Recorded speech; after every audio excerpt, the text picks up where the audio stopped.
Assalamualaikum teman-teman, selamat berjumpa lagi dengan saya Abdul Rahman dan masih tetap di channel Abdul Rahman ya, dan masih tetap juga mengupas tentang seputaran asam lambung dan anxiety psikosomatis. Nah, di session kali ini atau di video kali ini saya akan mencoba menceritakan seseorang yang bisa membantu kalian dalam menjalankan metodenya atau bisa memberi semangat gitu ya teman-teman ya. Nah, siapakah orang tersebut? Nanti saya akan ceritakan di season kali ini.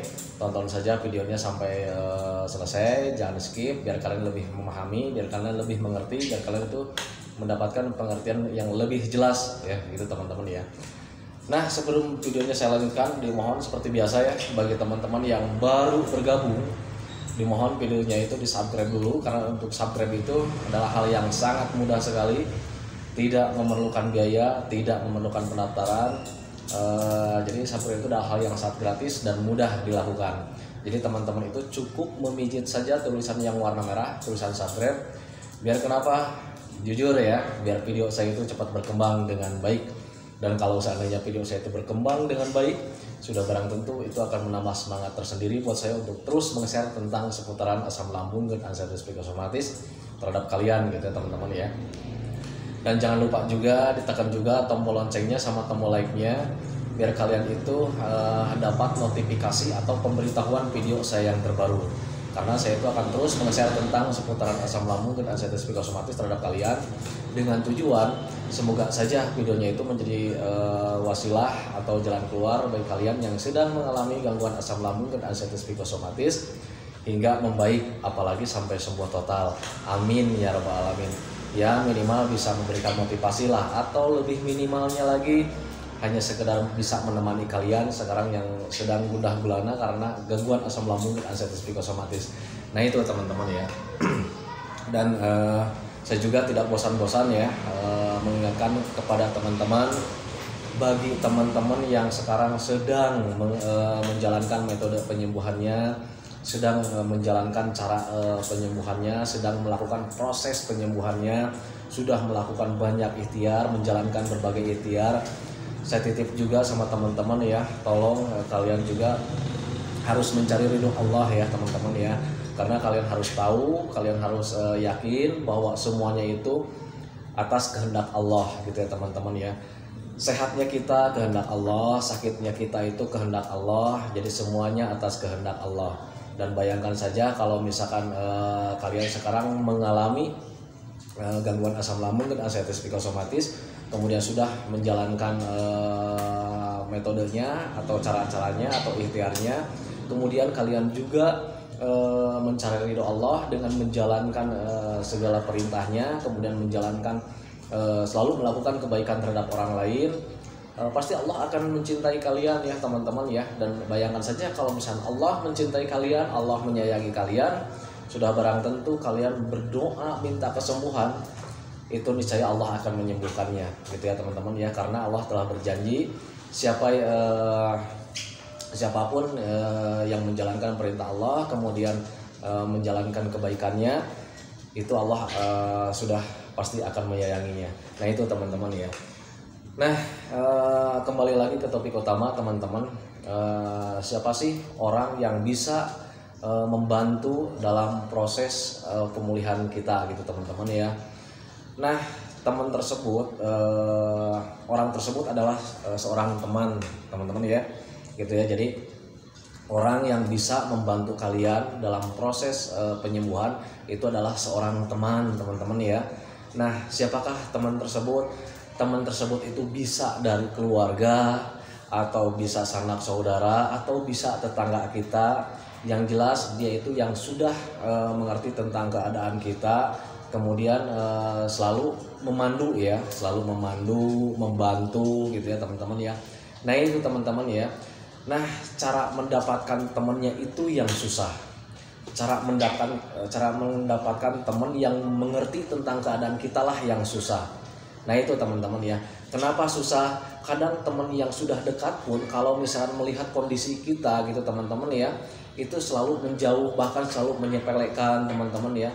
Kenapa teman itu bisa menyepelekan, bahkan keluarga juga bisa menyepelekan?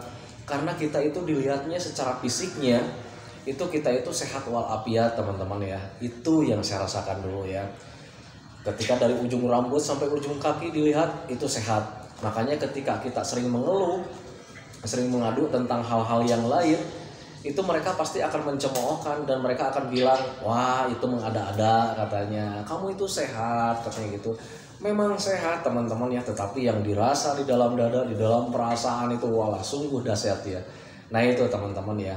Nah tetap makanya kalian jangan khawatir, jangan kecewa, harap dimaklum saja, karena mereka itu menilai kita itu menganggap lebay, menganggap mengada-ada, karena mereka itu belum tahu persis ya, belum mengenali tentang gangguan yang kita alami teman-teman ya. Jadi mereka itu belum pernah merasakan apa yang kita rasakan. Nah itu teman-teman ya, sehingga kalau misalnya kita mengeluh sama dia, mengadu sama dia, itu pasti kita akan dicemoohkan, bahkan sering dikatakan lebay katanya gitu ya. Nah itu teman-teman ya, nggak usah khawatir, nggak apa-apa. Kita seharusnya cari langkah yang lebih baik saja. Kalau seandainya kita ingin dimengertiin, ingin mereka itu tahu tentang keadaan kita, ya sudah nggak apa-apa. Kita berlaku baik saja sama mereka gitu teman-teman. Jadi kalau misalkan anggap dari sekarang itu kalian itu sehat karena memang sehat ya. Nah itu teman-teman ya. Jadi lakukan saja aktivitas yang menyenangkan, kemudian sering bersosialisasi dengan orang lain, sering bersosialisasi dengan keluarga. Tetapi catatan, jangan pernah kalian mengeluh tentang gangguan asam lambung dan anxiety psychosomatis, karena mereka belum tentu mengerti teman-teman ya. Biasakan saja, biasa-biasa saja gitu ya. Nah itu teman-teman, yang penting kalian sudah tahu jalan keluarnya seperti apa, cara menanganinya seperti apa, jalankan saja. Untuk mengeluh, stop dari mulai sekarang. Agar kenapa? Agar teman itu bisa datang lagi, bisa meraih kita lagi. Contoh lah, kalau misalkan kita nih sering mengeluh sama orang lain, sudah barang tentu ya, orang lain yang belum mengerti itu pasti akan menjauh. Tetapi kalau misalkan kita main ke rumah temen gitu ya, atau jalan-jalan sama keluarga, ya sudah, jalan-jalan saja nggak apa-apa. Lambat laun juga nanti ada kesenangan tersendiri buat mereka ya. Buat mereka ada kesenangan sendiri, karena untuk kesenangan sendiri sih agak sulit juga, karena memang kita sedang merasakan sensasi gitu ya. Yang penting mereka aja dulu yang senang gitu ya. Senang mengajak kita untuk bermain, senang mengajak kita untuk melakukan sesuatu yang menyenangkan. Nah itu teman-teman ya. Nah ketika kita mencoba melakukan apa yang dia inginkan gitu teman-teman, kalau misalkan dia ngajak jalan-jalan nih, ayo jalan-jalan, lakukan saja jalan-jalan. Nah itu secara tidak langsung, kalau misalkan kita temannya banyak gitu ya, temannya yang mengerti tentang keadaan kita, kalau misalkan diajak jalan-jalan, yang penting kita lakukan saja. Nanti ketika lemah di tengah perjalanan atau lemas, kalian tahu sendiri kan cara menanganinya seperti apa, lakukan penanganannya. Dan ketika orang tersebut atau teman kita tersebut melihat kita dengan cara mata langsung, kalau kita lemas, paling juga dia itu akan mengatakan ya sudah istirahat aja dulu. Tetapi untuk besoknya kita pasti diajak lagi, ayo jalan-jalan lagi, ayo ngobrol lagi gitu. Nah secara tidak langsung, teman yang seperti itu yang selalu mengajak-ngajak tentang yuk jalan-jalan, yuk melakukan aktivitas, teman itulah yang berguna buat kita teman-teman, bukan teman yang selalu mencela teman-teman ya. Nah itu teman-teman ya, kenapa bisa membantu teman seperti itu?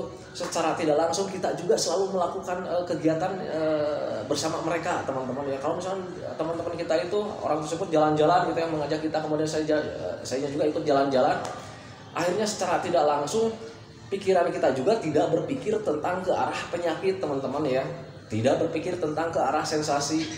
Ketika kita melakukan di luar, melakukan kegiatan bersama teman-teman itu ya, nah itu pasti pikirannya itu fokus terhadap apa yang kita lakukan saat itu. Nah itu teman-teman, jadi tidak berpikir tentang ke arah penyakit ya. Nah kenapa berpikir tentang ke arah penyakit berbeda dengan berpikir tentang kesenangan yang apa yang kita lakukan? Itu berbeda sekali, karena kalau misalnya kita berpikir tentang penyakit, berpikir tentang sensasi, di situ ada beban teman-teman ya, ada beban tersendiri ya. Beda dengan kita melakukan aktivitas yang menyenangkan bersama teman-teman, itu tidak ada beban pikiran ya. Justru itu akan melahirkan semangat tersendiri ya. Kadang kalau misalkan ketika sudahnya, besoknya kalau misalkan akan mau pergi lagi, itu pasti kita itu akan ketagihan lagi gitu ya. akan ketagihan lagi, keinginannya ada lagi. Duh kemarin jalan-jalan rame nih sama si ini nih. Nanti ada timbul keinginan sendiri gitu ya teman-teman ya. Keinginan sendiri untuk melakukan sesuatu atau misalkan melakukan jalan-jalan misalkan. Nah itu jadi melahirkan keinginan, melahirkan mood ya. Nah itu teman-teman, itu yang dimaksud dengan siapa yang bisa membantu kita itu, yaitu teman. Nah itu teman-teman ya. Jadi teman, seseorang yang bisa membantu dalam proses pemulihan itu adalah teman, dan teman itu bisa keluarga, bisa sanak saudara kita, atau bisa tetangga kita, atau bisa teman main kita. Nah itu teman-teman ya, beda dengan orang yang teman yang sudah nengok kita, ya sudah cuma nengok aja, dia tidak mengajak kita ngobrol, tidak ngajak kita melakukan sesuatu. Itu berbeda ya, berbeda dengan teman yang selalu mengajak melakukan sesuatu terhadap kita.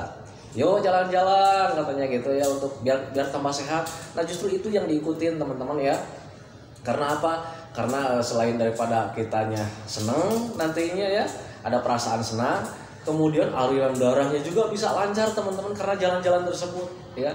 Nah itu jadi makanya baik-baik terhadap orang lain.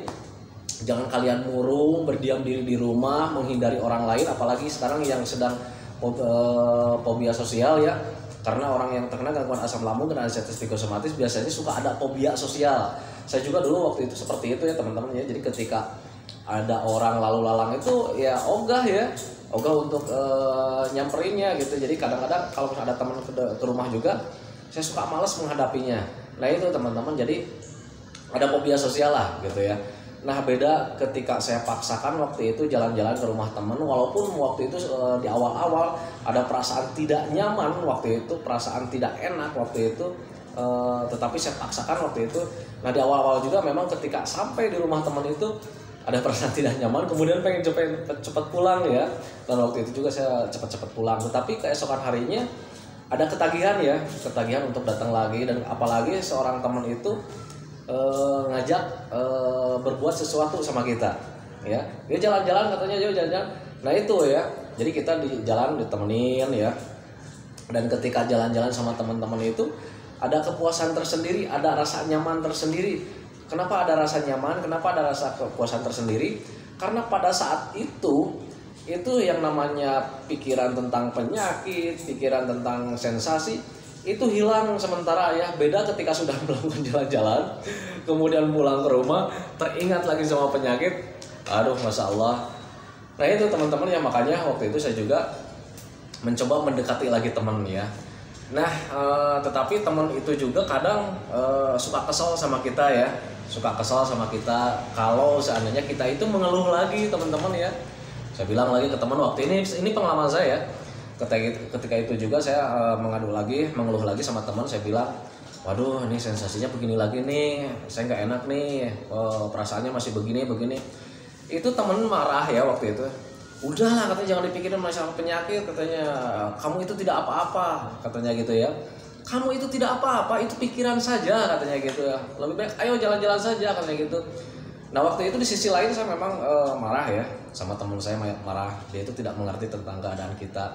Tetapi di sisi lain emang bener juga segitu ya, emang bener juga, jangan dipikirin masalah penyakit, toh itu memang kita sedang sakit ya sudah gitu, lakukan saja penanganannya. Yang sekarang yang penting pemulihannya, caranya gimana, banyak melakukan hobi atau aktivitas yang menyenangkan. Pada waktu itu saya sadar ke sana, akhirnya saya cuma tersenyum ketika teman saya bilang seperti itu. Akhirnya saya lakukan jalan-jalan. Ya udah katanya bilang, ayo jalan-jalan kemana nih, jalan-jalan, saya bilang gitu ya. Akhirnya teman-teman itu ngajak jalan-jalan ya, padahal masih di seputaran lingkungan sekitar. Waktu itu cuma nongkrong, karena memang nongkrong di sini itu di warung yang dekat musola ya. Waktu itu jadi saya nongkrongnya di warung, teman-teman yang lain ngopi ngobrol, saya cuma terdiam karena waktu itu jajanan di warung itu kebanyakan saya lihat itu yang nggak aman buat saya waktu itu. Jadi kadang orang lain nawarin juga, ayo pak katanya makan ini. Enggak, saya bilang saya belum bisa makan itu katanya. Saya bilang gitu ya waktu itu. Akhirnya alhamdulillah teman mengerti. Cuman ngobrolnya, jadi akhirnya ngobrol yang lain. Nah itu teman-teman ya. Nah ketika itu secara tidak langsung nih teman-teman ya, pikiran kita teralihkan teman-teman. Itu pengalaman saya ya. Secara tidak langsung pikiran saya yang tentang penyakit, tentang sensasi itu teralihkan teman-teman ya. Akhirnya saya tertawa-tertawa, senyum-senyum, walaupun waktu itu tertawanya belum lepas ya, belum lepas, dan senyum pun hanya senyum simpul, senyum dikit waktu itu ya. Jadi nggak terlalu senyum lebar lah waktu itu, walaupun misalkan teman itu bercanda, yang lain ketawanya terbahak-bahak. Waktu itu jangankan saya untuk tertawa, senyum lebar pun saya sulit waktu itu, cuma senyum biasa saja. Nah tetapi secara tidak langsung memang waktu itu secara tidak langsung, secara tidak disadari sama saya, justru itu ada mood tersendiri ya, ada mood tersendiri, kemudian ada perasaan nyaman tersendiri, aliran darah lancar, aliran oksigen lancar, kitanya gerak, itu secara tidak langsung teman-teman ya. Dan ketika pulang itu memang ada perasaan nyaman.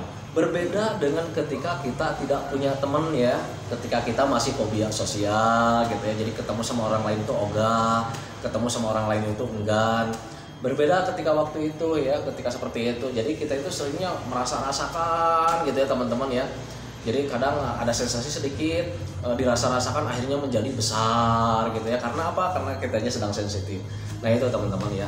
Makanya sangat penting sekali kita mempunyai teman, sangat penting sekali kita mempunyai keluarga yang bisa mengajak kita itu jalan-jalan. Jadi kalian juga jangan marah kalau seandainya ada keluarga, ada teman itu kalau misalkan yang ngajak pergi, ayo pergi gitu. Kalau misalkan kalian belum kuat untuk jarak jauh, bilang saja masih belum kuat jarak jauh nih.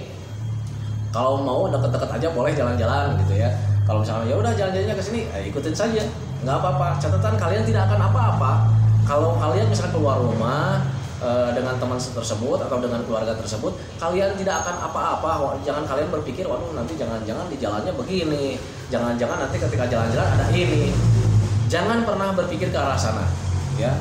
Janji saya kalian tidak akan apa-apa selama kalian makannya sudah penuh, ya, minumnya sudah penuh, jadi sudah makan, sudah minum, lakukan saja, nggak apa-apa, ya. Justru teman yang kayak begitu harus diturutin ya.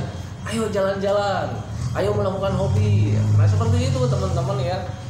Beda dengan jauhi itu teman yang selalu memvonis ya. Kalau misalkan ada teman nih datang ke rumah kalian hanya sekedar main atau nengok, kamu sakitnya apa nih? Asam lambung, GERD, ansitis psikosomatis, atau asam lambung atau GERD ya. Waduh, itu penyakit bahaya. Nah, teman yang kayak gitu hindari ya. Berarti itu teman itu belum paham ya. Dia itu belum mengerti tentang gangguan asam lambung dan ansitis psikosomatis.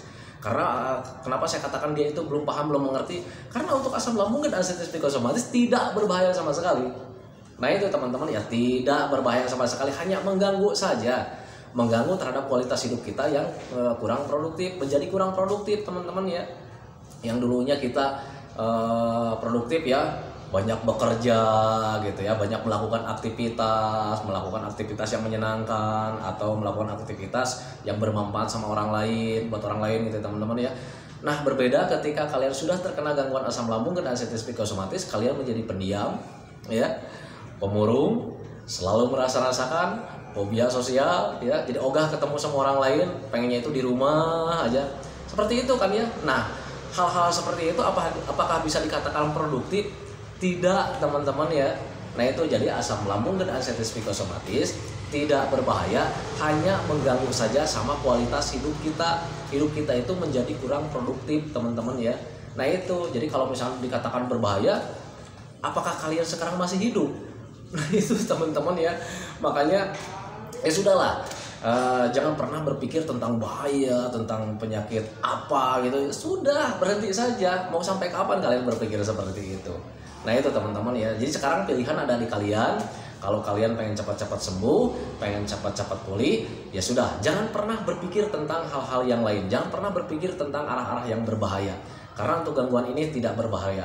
Kalau seandainya kalian melakukan pemikiran yang berbahaya, nanti asam lambungnya akan meningkat lagi. Mau sampai kapan kalian sembuh? Ya, nah itu sebab kalian harus percaya, kalian harus yakin, kalian harus patut ketahui bahwa asam lambung itu tergantung daripada pikiran kita. Kalau pikiran kitanya rumet, itu pasti asam lambung akan meningkat terus. Tetapi berbeda ketika pikirannya nyantai, ketika pikirannya senang, ketika pikirannya rileks, itu asam lambungnya stabil. asam lambungnya stabil. Dan bayangkan saja kalau setiap hari asam lambung kita stabil, terus stabil setiap harinya, itu pasti kita akan ada perbaikan ya. Nah itu teman-teman ya.